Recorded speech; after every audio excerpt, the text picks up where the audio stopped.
Fala, galera do Varguela, professor Felipe está na área. E o nosso vídeo de hoje será sobre ângulos na circunferência. Vamos ver também os elementos que estão presentes na circunferência. Essa parte do estudo sobre ângulos na circunferência é uma preliminar para o estudo da trigonometria, sobre a circunferência trigonométrica e transformações de unidades. Nós veremos aqui 6 tipos de ângulos na circunferência: ângulo central, arco, ângulo inscrito, ângulo de segmento, ângulo interior e o ângulo exterior, certo? Então vamos lá, galera. Se você ainda não está inscrito, vai lá, se inscreve no canal, curta os vídeos e compartilhe com seus amigos, beleza? Então, olha só, primeiro veremos sobre os elementos que nós temos na circunferência. O centro, primeiro, a definição da circunferência, né, é apenas o contorno de todo o círculo. Círculo seria toda essa região interna a essa curva toda, esse contorno, né? Essa curva é apenas a circunferência. A circunferência ela é definida como o local dos pontos equidistantes de um ponto central. Então, todos esses pontos que compõem essa curva da circunferência toda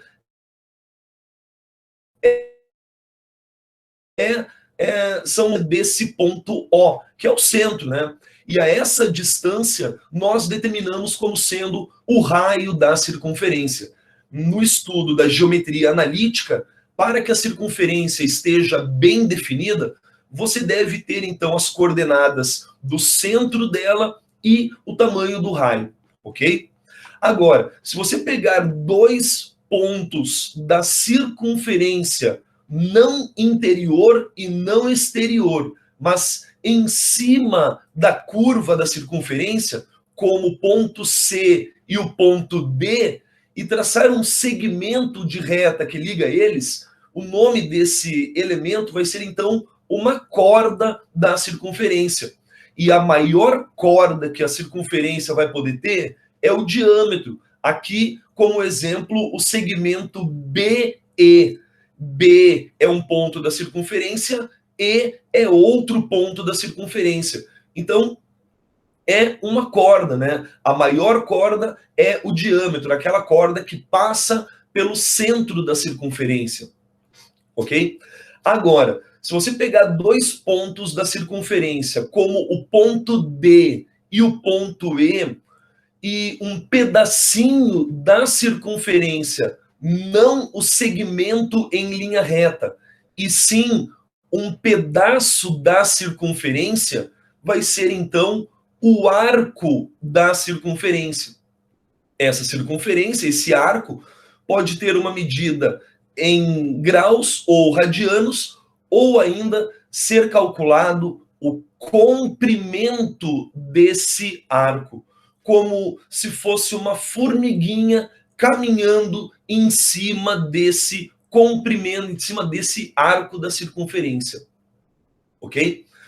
Vamos agora, então, aos ângulos na circunferência. Sendo o centro da circunferência, o ângulo alfa é denominado, então, o ângulo central da circunferência. E ele visualiza um determinado arco da circunferência, pois a medida do ângulo central e a medida do arco AB são exatamente de mesma medida, são iguais. Na verdade, na geometria, a gente diz a palavra congruentes. Congruentes quer dizer mesma medida.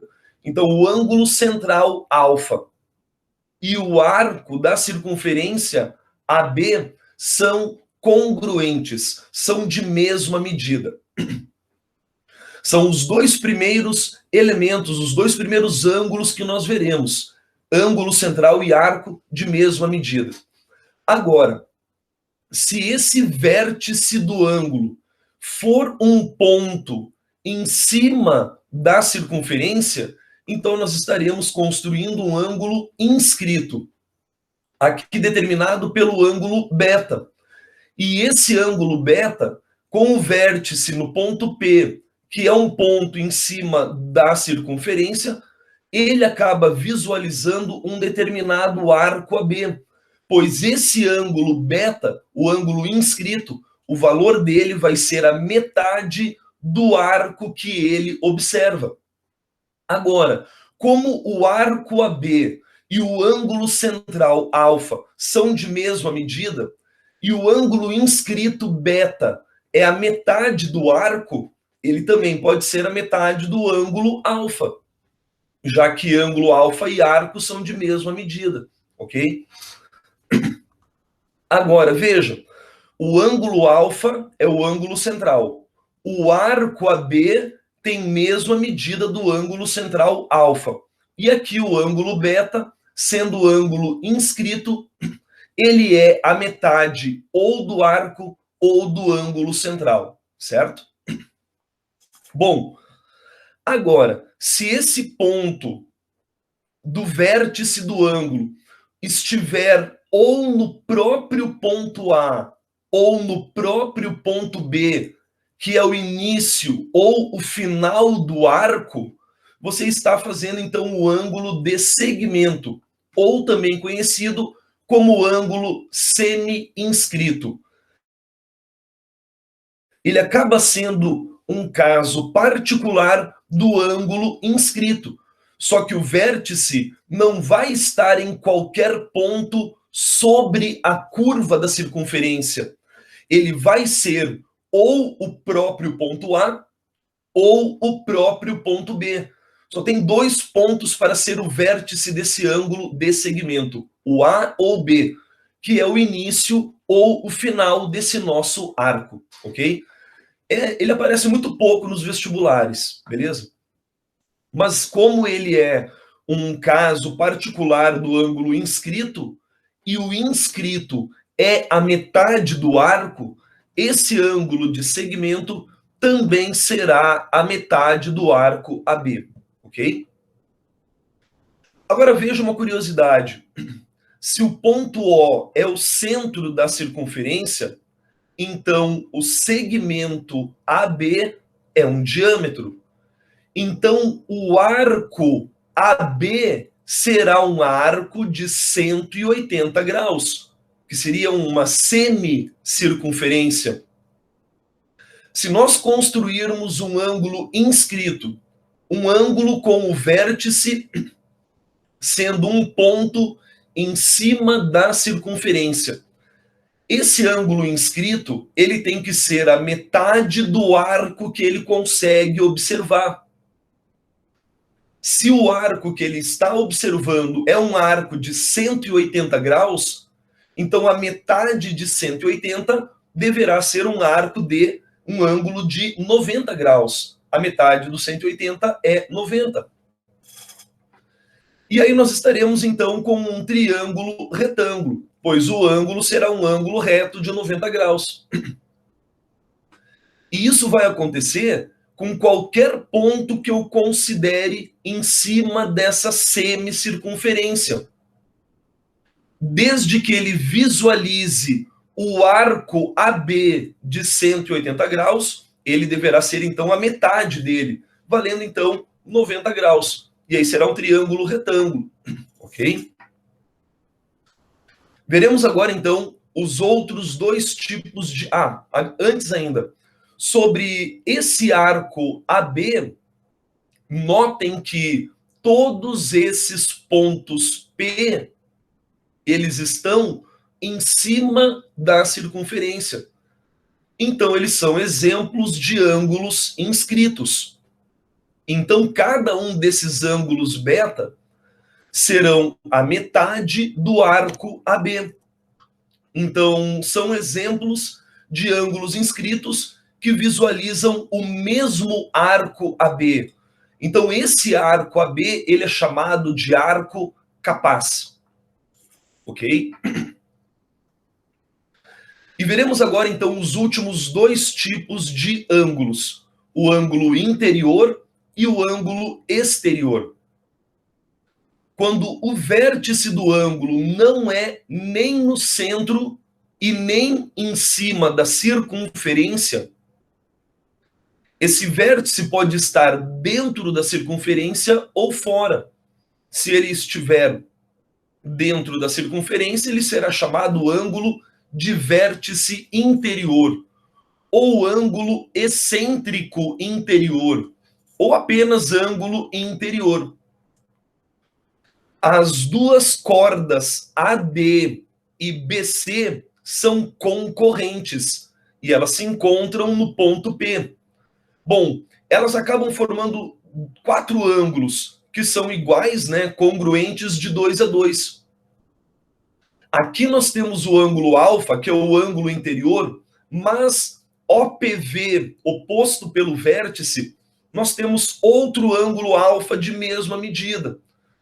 E para determinar o valor de cada um deles, de um lado você visualiza o arco AB e no outro lado você visualiza o arco CD, pois o valor desse ângulo alfa é exatamente a média aritmética dos dois arcos observados. Ou seja, soma e divide por 2. Soma AB mais CD, os dois arcos, e divida por 2. Notem que o ponto P não é o centro da circunferência. Ele é um ponto interior à circunferência. Ok? Agora, se esse ponto P, o vértice do ângulo, estiver fora da circunferência, você estará construindo um ângulo exterior, ou ângulo de vértice exterior, ou ainda ângulo excêntrico exterior. Assim, você terá, então, duas retas que sejam secantes a essa circunferência. Elas vão acabar encostando em 2 pontos. Então, esse ângulo alfa exterior, ao invés de você somar e dividir por 2, como era no caso do ângulo interior, você agora deve subtrair e dividir por 2. Então, o maior arco menos o menor arco dividido por 2. E lembre que o maior arco vai estar mais afastado do ângulo alfa, certo? Então, AB menos CD dividido por 2. Beleza? Esses são, então, aí os 6 ângulos na circunferência. Ângulo central e arco são sempre de mesma medida. Ângulo inscrito vai estar com o vértice em cima da circunferência, e ele será a metade do arco que ele consegue observar. Um caso particular do ângulo inscrito é o ângulo de segmento. O ângulo interior faz a média dos arcos, e no ângulo exterior, ao invés de somar e dividir por 2, subtraia e divida por 2. Veremos então agora aí um exemplo, né, de uma questão envolvendo ângulos na circunferência. Vejam, a figura a seguir mostra uma circunferência em que os arcos ADC e AEB são congruentes e medem 160 graus cada um. A medida em graus do ângulo X é quanto? Vejam, se o arco ACD está valendo 160 graus, marquem aqui na circunferência ADC, ADC valendo 160 graus. E o arco AEB também valendo 160 graus. Bom, se cada um deles está valendo 160, e na circunferência toda nós temos 360 graus, 160 mais 160, nós temos então 320 graus. Para completar os 360 graus, então estão faltando 40 graus. Esse arco BC deverá então valer 40 graus. Aí completam, né, os 360 graus, ok? Vejam que esse ângulo X, ele é agora um ângulo inscrito deste arco BC, que está valendo 40 graus. Pois o vértice do ângulo X, o vértice que é o ponto A, é um ponto sobre a circunferência. Então ele é um ângulo inscrito e ele deve valer a metade do arco observado. Então a metade de 40 graus é 20 graus. Então a resposta, o ângulo X, deve valer 20 graus e o gabarito é letra B. Certo, galerinha? Muito obrigado aí, então. Compartilhem os vídeos, se inscrevam no canal e curtam os vídeos. É isso daí. Valeu, galera. Até mais. Bons estudos. Tchau, tchau.